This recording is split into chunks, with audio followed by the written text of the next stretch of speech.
وہ لڑکی بہت ٹائم سے بھائی کے پیچھے پڑی ہوئی تھی. She wanted to get married to him. جب اس کو بھائی کی انگیجمنٹ کے بارے میں پتا چلا تو بھائی کو بلیک میل کرنے لگی. کہنے لگی کہ اگر یہ شادی نہیں ہوئی تو وہ اپنے اور بھائی کے ریلیشن شپ کے بارے میں سب کو بتا دے گی. تو ماہین اور بھائی کی انگیجمنٹ کو توڑوانا چاہ رہی تھی. دماغی حالت متاثر ہوئی ہے, بہت جلد ریکور کر جائے گی. ریکوری نہیں چاہیے. راہیم نے تمہارا مرڈر کرنے کی کوشش کی. میں صرف اتنا جانتا ہوں کہ آپ کے بیٹے نے میری بیٹی کو قتل کرنے کی کوشش کی. اسے کوئی کچھ پوچھتا ہے تو تم لوگ بغیر ڈرے ہوئے شہروز خود کو بچانے کے لیے علی نواز کے سامنے ایک سٹوری گھڑ کے اسے پیش کر دے گا اور اسے کہے گا کہ راہیم اور ایمن کے درمیان تعلقات تھے. لڑکی نے جیسے ہی سنا کہ راہیم کی منگنی ماہین کے ساتھ ہو رہی ہے تو اسے غصہ آ گیا. وہ چاہتی تھی کہ راہیم صرف اسی سے شادی کرے, لیکن راہیم ایسا نہیں چاہتا تھا.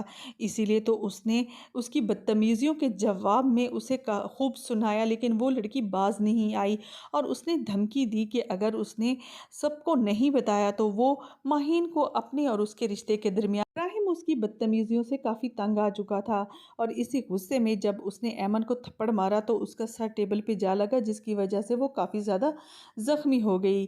دوسری طرف عافیہ ہے کہ وہ شہروز کو بچانے کے چکروں میں ہے. اسے لگتا ہے کہ اسے خود ہی کچھ کرنا پڑے گا, اسی لیے تو وہ ایمن کے باپ سے مل کر اسے کچھ دینا چاہتی ہے تاکہ اس کا منہ بند ہو جائے. لیکن ایمن کا باپ صرف اور صرف اپنی بیٹی کے قاتلوں کو سزا دلوانا چاہ رہا ہوتا ہے اور وہ یہی کہے گا کہ تمہارے بیٹے نے میری بیٹی کو قتل کرنے کی پوری کوشش کی اور میں اسے کبھی بھی معاف کرنے والا نہیں ہوں. اسی لیے عافیہ بیگم ڈاکٹروں سے مل کر ساز باز کرتی ہے اور ایک ڈاکٹر کو بلیک میل کرتے ہوئے کہتی ہے کہ وہ جتنا چاہے پیسہ لے لے لیکن اس لڑکی کو ٹھیک نہیں ہونا چاہیے. ڈاکٹر جب اسے بتاتا ہے کہ اس لڑکی کا 20% دماغ صحیح کام نہیں کر رہا لیکن وہ جلد ٹھیک ہو جائے گی, تو عافیہ بیگم اسے یہی کہے گی کہ اس لڑکی کو ٹھیک ہونا بھی نہیں چاہیے. عافیہ بیگم ڈاکٹر کو بھی یہی کہے گی کہ جیسا میں کہوں تم بس ویسا ہی کرتے جاؤ.